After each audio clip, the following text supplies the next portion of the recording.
It's been 36 years since Monkey World's founder Jim Cronin set up the Dorset Sanctuary, aimed at rescuing chimpanzees illegally smuggled from the wild. 9 frightened youngsters were the first to arrive, all rescued from Spain, where they'd been used as beach photographers' props. They're okay, but they're not in what I'd call good shape. But in comparison to what they were when they arrived, it's 100% better, mentally and physically.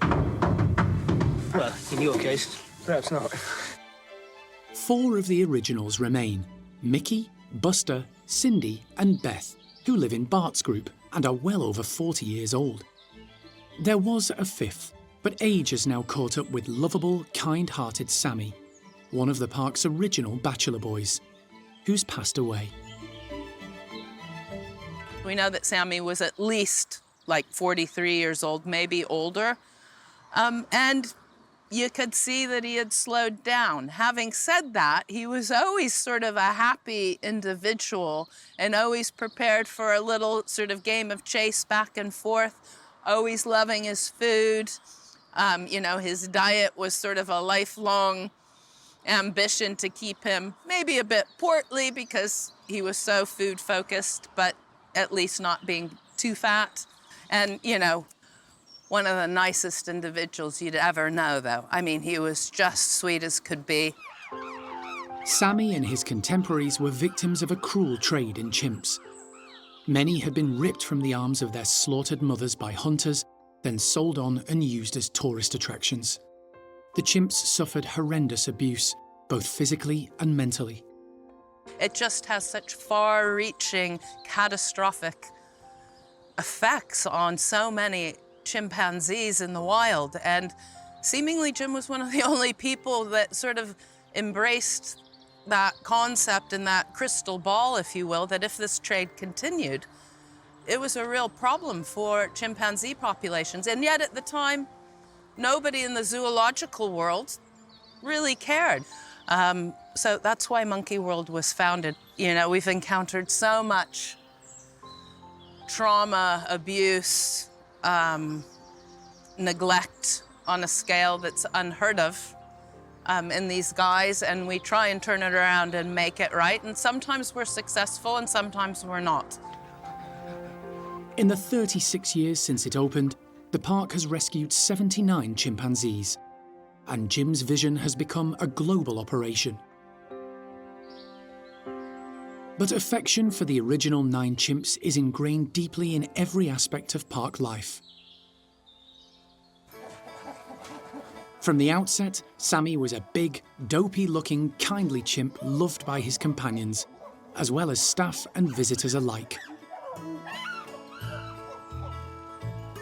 He loved his food and was so proficient at gathering it up, the care team had to keep an eye on his weight. He didn't worry about group politics, often sticking up for smaller chimps or just wanting to play. And when it came to throwing, he had the best aim in the park. 10 years after arriving, Sammy became one of the original members of the Bachelor Boys. The climate in Dorset, where the park is located, can be unpredictable, particularly in the colder, wetter months.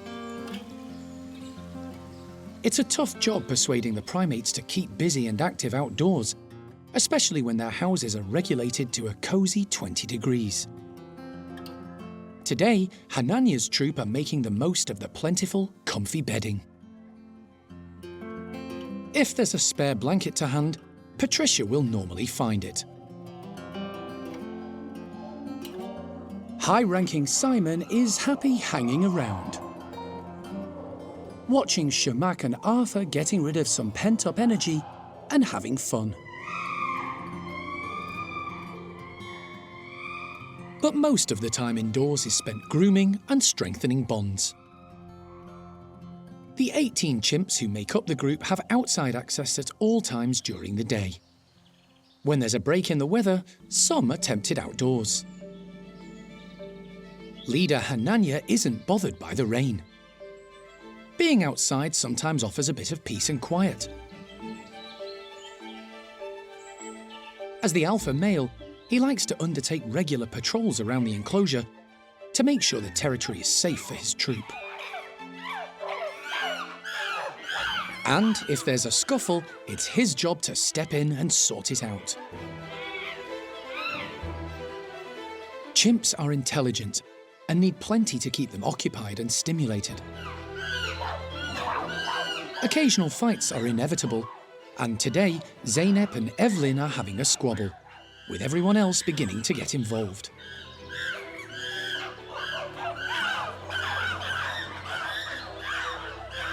Chimp quarrels are often over quickly. Then their bonds need to be reaffirmed. Sometimes being distracted by food helps. The cauliflowers on offer seem to do the trick. Although Simon is pushing his luck stealing a handful from Evelyn. And although it's warmed up outside, Patricia's taking no chances. Her blanket comes with her.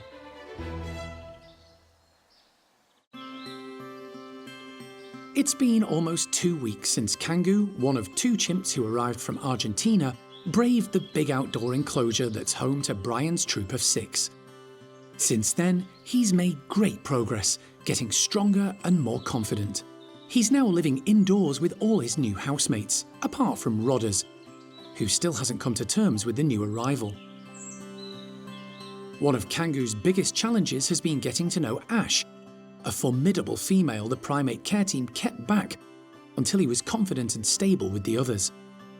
In the last few days, they've made good progress there too.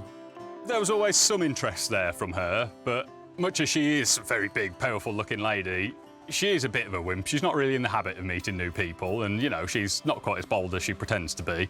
And so she can sometimes lose her nerve and maybe lash out, and because of how big she is, when she lashes out, it can go quite badly. So we've tried to build it up nice and slowly. She's got there with him now. They've been getting on pretty nice and calm inside the house, but you can see she's not 100% happy with that confinement of just being in the house. So logistically, moving forward now, we bring it outside and let their relationship continue to build there.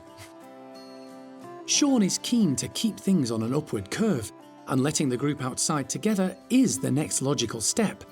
But he's experienced enough to know that nothing is straightforward with chimps.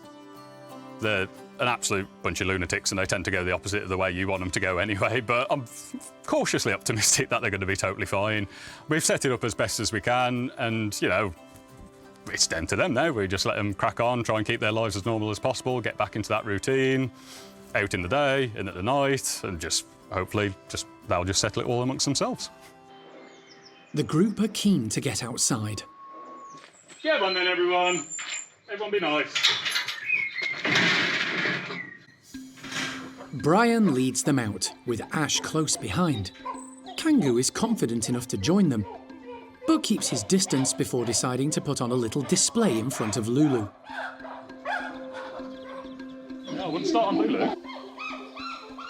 Lulu isn't impressed. She's a chimp who knows her own mind. She heads off for a little solitude, away from any possible shenanigans the rest of the group might indulge in.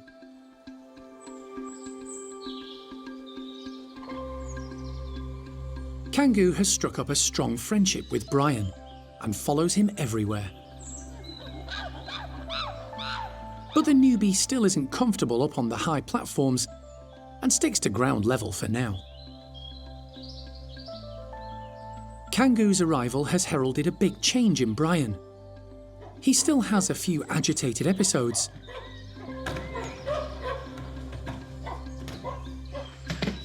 Right, it's the point. But his displays have become a lot more focused and are used to discipline the group, part of his role as leader.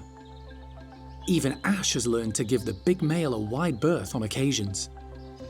It's amazing to see Brian compared to like a few years ago where we just had no idea how to help him. He seemed to be struggling so much with all these various issues, and now, yeah, he's got a big mate and he's acting the big part as well. It's amazing. You couldn't ask for anything better, and I think the longer they're together, and once Rodders is eventually in the mix as well and all things have settled, I think long term it's just going to have such a beneficial effect and couldn't be going better. Say that now when Rodders isn't around, but yeah, it could turn yet. With Brian exerting his authority, Ash has turned her attentions to Kangu. and the pair seem quite at ease in each other's company. It's taken for her a while to really build up that confidence with him as well. She knows Kangu's not much of a threat. She's lived with Brian for years and knows that he's a bit of a pushover, so I don't think Ash felt the need to come out really guns blazing. And after that, she's suddenly decided, OK, maybe Kangu's not so bad. And yeah, it's all been relatively peaceful. You might be a bit more of a normal chimp group one day. 5 down, just the one to go. Rodders. The team hope the temperamental teenager will come round eventually, and the group can settle down as one happy family.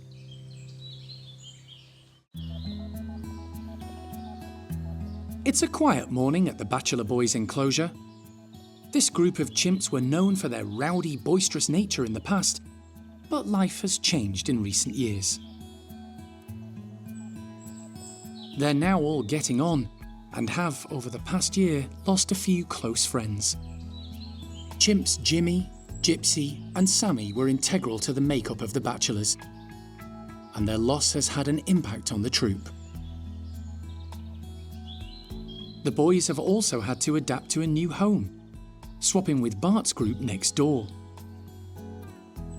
For many years, the Bachelors were led by Butch, who arrived at the park from Spain as a 6-year-old back in 1989. Old age finally caught up with the much-respected chimp, and he handed over the role of dominant male to Paco. He just seems to be quite happily enjoying a bit of retirement now and not having to deal with all their drama.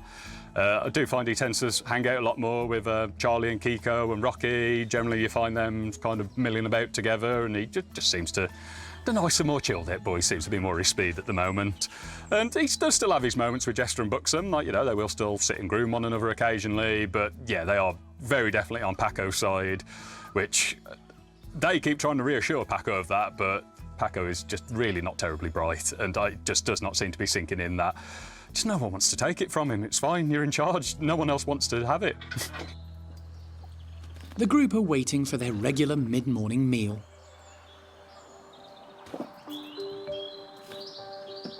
The team throw in the snacks from 2 different towers, so everyone has a chance to get their share. High-ranking half-brothers Jester and Buxom might be troop leader Paco's backup team, but they're even older than Butch. However, they can still be quite a formidable pair when the mood takes them.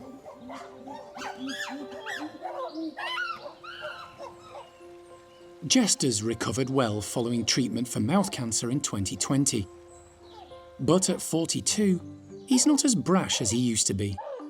I find him a lot more mellow than he used to be, and I think he has had to adapt and accept, like, he is physically more vulnerable now, like his teeth aren't as sharp and he's not as big and muscly as he was. It's a genuine trend with chimps, like even in the wild they find like older males, they tend to become more sociable and silly and playful because they have to, but him and Buxom both have a similar problem where they've just been way too mean too many times in the past, that they're trying to be silly and playful now and all the other boys are looking at him being like, yep, no, you pair of lunatics, we're not hanging out with you. So he's just kind of, he does still tend to hang out with those bigger boys that are a bit more tolerant of him. But yeah, definitely there's a slight mellowing to him. At the other end of the scale is Seamus, the youngest member of the troupe, at a sprightly 24. He was born at the park to Mum Cherry and Dad Rodney. He's near the bottom of the hierarchy and respectful of the boys above him.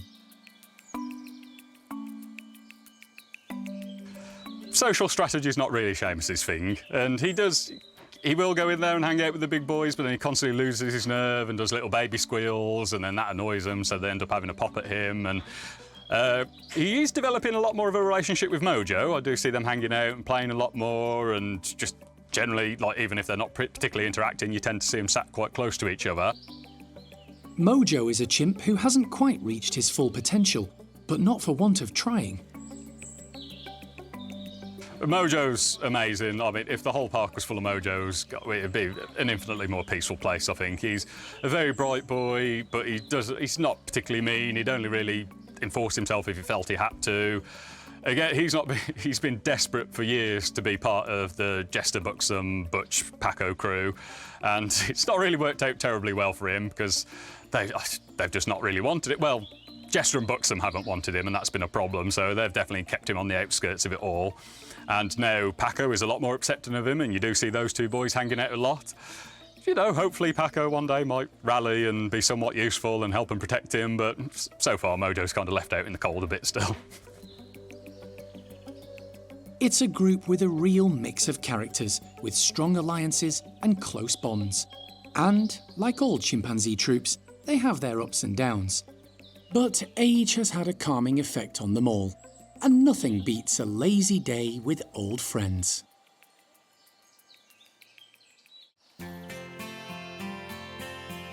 It's a glorious day and the chimps in Bart's group are all outside, finishing off their breakfast and relaxing. Apart from Eddie and her half-brother Bart, who were born at the park, they're now mainly in their 30s, with some just the other side of 40. The recent loss of Toprish, one of their youngest members, was a huge shock. It had an impact on many of the troop, particularly Bart. She was his favourite female. Everyone was just a bit uneasy, and then sadly we did have a bit of a cold and flu bug going around at the same time, so on top of losing a member of the group, they all felt rubbish as well. So yeah, it's been a bumpy few months with this lot. The loss of Toprish has had a knock-on effect for Argentine chimp Sasha too. She moved to the park a few months ago with her son Kangu. Because she was hampering his progress, the team decided to split them up and introduce them to separate groups. Kangu's now doing well in Brian's group, but Sasha's integration into Bart's larger troop of 16 has been slow progress. It does impact the group, and I think they haven't been as open as I think they otherwise would have been. So yeah, she's had to kind of ride the wave of everyone being a bit more standoffish, but she perseveres. Like, you know, even when people are being mean to him, she still kind of holds a hand out and tries to be friendly. She doesn't react back. So yeah, I think she'll get there. It just might take a bit longer than we originally thought. Sasha is yet to go outside. Instead, she's been meeting the other chimps indoors. Sean and the team have been handling the introductions carefully, selecting a mix of low and high rankers for her to meet. Some she's met one-on-one, and others in chosen pairs, such as Pepper and Beth. Tried a few people. That worked quite well with Toprish back in the day. So yeah, we got Pepper down, but you can see Pepper wasn't 100% happy to begin with. Beth, thankfully, has been a superstar. She was, when Toprish was introduced to this group, she was the first chimp to give her a hug, and I think pretty much the first friend that Sasha's made as well. So guys count on the good old girl there. And yeah, she's slowly getting there. Sasha is living in some of the end bedrooms at the chimp house. It means she only has contact with whoever is next door. But the primate care team are working on a plan to get the introductions back on track, and Sasha fully integrated into Bart's troop in the near future. Feeding more than 260 primates every day takes a lot of thought and planning by the primate care staff. It means the team prepares 60 to 70 kilograms of fruit and veg a day for the larger groups, such as Hananya's troop of 18. And there's plenty of variety. You're talking about, you know, your apples, oranges, pears. On the fruit side, they get the odd banana. They're quite fattening, so they get the odd banana, which they love. We give them then such a variety of stuff. Cucumber, pepper, fennel. They get their root vegetables. They love their carrots, really like their carrots, their parsnips. And we do try and keep it varied where possible because it keeps them occupied, it keeps them interested. And they do have certain likes and dislikes. Some of them prefer the carrots, whereas some of them will prefer the parsnips. You know, they do all have, like us, their own favourite different foods. Hananya's troop are about to get a scatter feed of chopped up fennel. Come on then, guys! The veg is thrown into the enclosure from 2 different towers. The scatter approach means everyone should get a chance to grab a share. Mealtimes are a definite high point of the day for the chimps. They love their food, and never knowing quite what they're going to get, or how it's going to arrive, keeps them engaged. We try and scatter it as much as we can throughout their enclosures. It keeps them foraging, because in the wild, they will spend a huge amount of time throughout the day foraging and searching for different pieces of food, picking the fruit off the trees, picking the leaves off the trees. So they're always active and doing something. So we try and mimic that. So we throw out feeds that are chopped up, quite small. They've got to root around throughout the enclosure to try and find it. We do like to vary things though, and on occasion we'll throw out whole fruits and vegetables, you know, just to make it a bit more fun for them. The 4 chimpanzee enclosures at the park are large and contain natural planting for the chimps to browse on. Gorse, with its bright yellow edible flowers, is a particular favourite. A bit prickly, so they've got to be extremely careful. You can see them tiptoeing through it, but they love the little yellow flowers that comes on it, so you'll quite often see them eating that. Yeah, they love the gorse, the grass, any leaves that are in there, just keeps them occupied and keeps them munching. There's a strict hierarchy in chimp society, which affects who's first in the queue for food at feeding time. The more dominant individuals get first dibs, with the lower-ranking chimps on the sidelines, grabbing what they can. That is how it is in the wild. They will fight and argue over food. So we try and ensure that we keep them as much like they would feed in the wild. So we do feed them all as one big group. It's potluck. You've got to get in there and get your food. Yes, there's a few little quarrels every so often, but we do like to keep it as natural as possible. We do obviously monitor them very closely for their weight and their condition and how they're doing. If we find that any of the individuals are maybe not getting quite enough of the diet, we can make sure that we are either increasing the diet for all, depending on how many are needing it, or if it's a single individual, 1 or 2, we might supplement them with an extra few bits and pieces on the side. One chimp who absolutely loves her food is Trudy. She has a very special position within the group. Many of her current housemates were around when she was rescued from a circus 25 years ago, having suffered appalling abuse and beatings.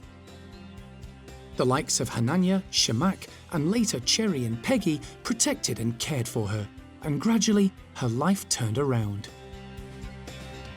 She is one of the smallest in the group. She's quite stooped. She's got a lot of back issues due to her past, which we keep a very close eye on. So we've had to give her some pain relief. But at the moment, fingers crossed, she is doing amazingly well. It's rare that she misses out on food, but when she does, you know about it. She has a little tantrum, cries her eyes out, and then goes to somebody and they will give her some food. They're very generous to poor Trudy in this group. Once they've had their fill, there's plenty of time for a bit of relaxation or even a little nap.